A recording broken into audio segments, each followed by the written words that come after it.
बहुत समय पहले एक बहुत ही सुंदर सा गांव था। वह गांव बहुत ही ज़्यादा खूबसूरत था।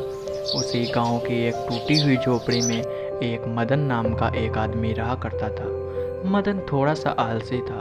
वह लकड़ियां काटने का काम किया करता था और उन्हीं लकड़ियों को काट कर उनको बेच कर ही अपना घर चलाया करता था। मदन थोड़ा बहुत ही ज़्यादा आलसी था। तभी वहाँ पर मदन की पत्नी गीता आ जाती है। दरअसल गीता हमेशा मदन पर चिल्लाती रहती थी, ए जी, आपने आज भी कोई काम नहीं किया है।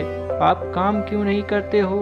हाँ, मैं बहुत ही ज़्यादा परेशान हूँ। घर में कुछ भी नहीं है खाने को। आप ना ही कोई काम करते हो। अपने पास तो कोई खेत भी नहीं है जिससे कि कोई फसल उग जाएगी और हम लोगों को खाने की व्यवस्था हो जाएगी। तुम कोई काम किया करो जिससे कि हम लोगों को कुछ खाने के लिए अनाज मिल जाए। तुम कब तक वही लकड़ियाँ काटोगे? मेरी बात मानो, कोई काम धंधा खोल लो, कोई दुकान ही खोल लो या कहीं से कुछ काम करो। ऐसे लकड़ियाँ कब तक जंगल में काटोगे? अरे भगवान, तुम बात सही कह रही हो, पर मैं क्या करूं? मेरा काम करने में बिल्कुल भी मन नहीं लगता है। लकड़ियां ही काट लाता हूं, उतने में ही पूरा शरीर दुखने लगता है। बहुत ही ज़्यादा थकावट होती है। कोई काम धंधा ही खोलना पड़ेगा जिससे कि कम मेहनत पड़े और पैसा भी अच्छा निकले। लकड़ियां काटने में बहुत ही ज़्यादा दिक्कत है और जंगल में अब तो लकड़ियां भी नहीं बची हैं। अरे करें तो करें क्या? मेरे भी कुछ समझ में नहीं आता है। अरे अरे भगवान, क्या बताऊं मैं खाने की कुछ ना कुछ व्यवस्था जरूर करूंगा। तुम परेशान मत हो और चिल्लाओ मत। ऐसा कहकर मदन वहाँ से जाने लगता है। मदन बेचारा बहुत ही ज़्यादा दिक्कत में था। उसके पास खाने के भी पैसे नहीं थे। वह बेचारा लकड़ियाँ ही काटा करता था और उसी से ही अपना घर चलाया करता था। दरअसल मदन की एक ज़मीन भी थी, परंतु वह ज़मीन पूरी तरह से बंजर थी, जिस कारण मदन उस पर खेती नहीं कर पाता था और अनाज भी नहीं उगा पाता था। मदन बेचारा उन्हीं लकड़ियों को बेचकर ही अपना घर चलाया करता था। मदन आज फिर से हर रोज़ की तरह जंगल में लकड़ियाँ काटने के लिए निकल पड़ता है। मदन आज नए जंगल की तलाश में जा रहा था, क्योंकि जंगल की लकड़ियाँ ख़त्म हो चुकी थी, जिस कारण मदन आज नए दूसरे जंगल में जा रहा था ताकि वहाँ की लकड़ियों की देखभाल कर सके और वहाँ की लकड़ियों को परख सके। अगले दिन वह लकड़ियाँ काटने वाला था और लकड़ियों को काट कर उन्हीं को बेच देता। तभी मदन जंगल में जाता है। मदन के आसपास काफ़ी सारे खेत थे। वह खेत काफ़ी बढ़िया थे, परंतु मदन का ही खेत बंजर था। मदन एक बहुत ही ज़्यादा खतरनाक जंगल में पहुंच जाता है। तभी वहां पर मदन के सामने एक पक्षी मोर आ जाता है।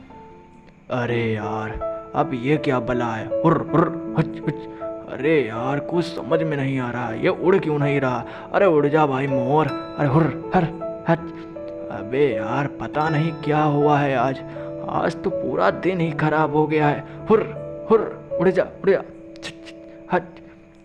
मदन बहुत ही ज़्यादा कोशिश करता है, परंतु वह मोर तो उड़ने का नाम ही नहीं ले रहा था।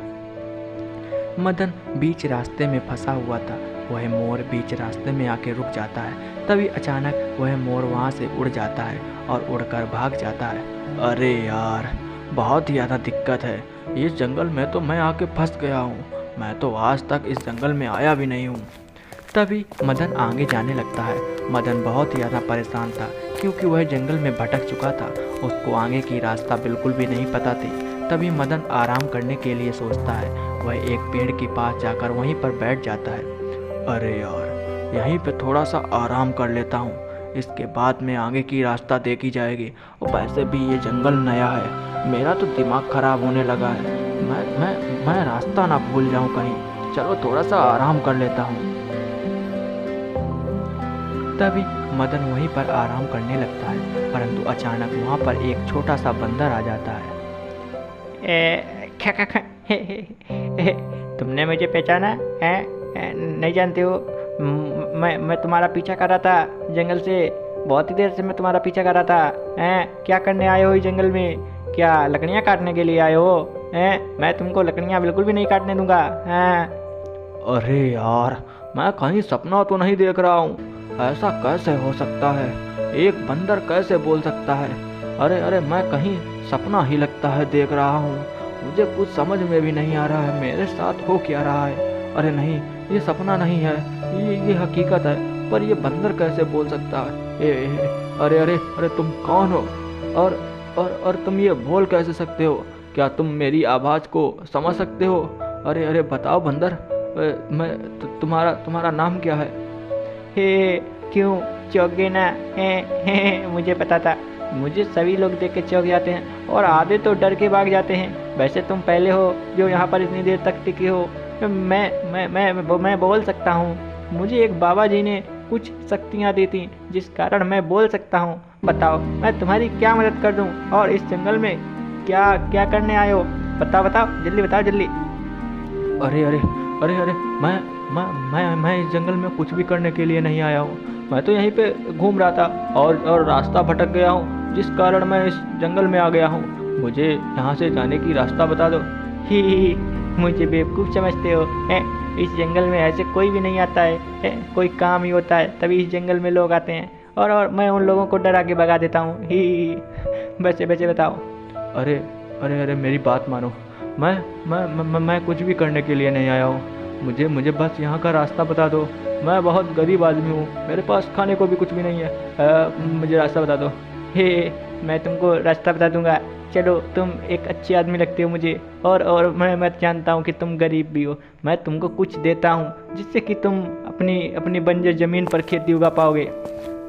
ऐसा कहकर वहाँ से मदन जल्दी से भाग जाता है, क्योंकि बेचारा मदन बहुत ही ज़्यादा डर चुका था। उसको अब बिल्कुल भी कुछ भी समझ में नहीं आ रहा था। बेचारे मदन की तो हालत ही पतली हो गई थी। वह जल्दी से वह जंगल को ढील कर भाग जाता है। मदन बहुत ही ज़्यादा डर गया था। मदन बेचारा बहुत ही मुश्किल से उसको रास्ता पता चलती है और वह धीरे धीरे अपने घर आता है। मदन के अंदर बहुत ज़्यादा उत्साह थी ताकि वह ये सारी बात अपनी पत्नी को बता सके। मदन आज फिर से बिना लकड़ियाँ काटे वहाँ से चला आता है। मदन तो एकदम पूरा डर गया था, क्योंकि उसके साथ ये पहली बार हुआ था। मदन तभी अपने घर पहुँचता है। जैसे ही मदन अपने घर पहुँचता है, तुरंत वह अपनी पत्नी को आवाज़ लगाने लगता है। अरे भगवान, भगवान कहाँ पर हो? भगवान। आगे की कहानी देखने के लिए सब्सक्राइब करें।